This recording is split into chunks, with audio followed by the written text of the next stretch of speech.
Hello বন্ধুরা, balms কিচেনে আজকে আমি দেখাচ্ছি সজনে শাকের একটা রেসিপি। আর হ্যাঁ, এই সজনে শাকটা কিন্তু আমরা এই ভুটানের দিকে ঘুরতে গেছিলাম, তো ওদিক থেকে নিয়ে এসেছি, মানে একদম পশ্চিমবঙ্গের শেষ সীমানা থেকে নিয়ে এসেছি।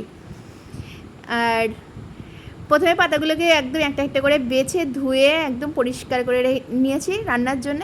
এখন কড়াইতে দিয়ে দিলাম পরিমাণ মতো সরষের তেল, আর দিয়ে দিচ্ছি একটা বড় সাইজের পেঁয়াজ কুচি।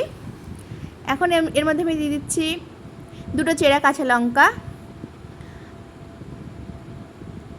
এবার পেঁয়াজটার সাথে পেঁয়াজটা একটু ভালো করে ভেজে নিলাম, মানে একটু বেশ বাদামি হয়ে গেছে। এখন কিন্তু আমি এর মধ্যে অ্যাড করে দিচ্ছি সজনে শাক। এবার এর মধ্যে আমি দিয়ে দিচ্ছি স্বাদ অনুযায়ী লবণ আর পরিমাণ মতো হলুদ গুঁড়ো। এবার আমি শাকটাকে ভালো করে সমস্ত মশলার সাথে মিশিয়ে নিলাম। সজনে শাকে একটু তিতকুটে হয়, তো এর জন্য আমি এর মধ্যে অ্যাড করে দিচ্ছি হাফ চামচ পরিমাণ চিনি। আপনারা কেউ যদি চিনি না খেতে চান, চিনিটাকে স্কিপ করে যেতে পারেন। আর দিয়ে দিচ্ছি অল্প একটু জল। শাকটা সেদ্ধ হওয়ার জন্য আমি সামান্য পরিমাণে জল কিন্তু এর মধ্যে অ্যাড করলাম। এবার এই জলটাও শুকিয়ে আসবে আর শাকটাও কিন্তু সেদ্ধ হয়ে যাবে। সজনে শাক আমার তো দারুণ লাগে, আপনাদের কার কেমন লাগে একটু কমেন্ট করে জানাবেন।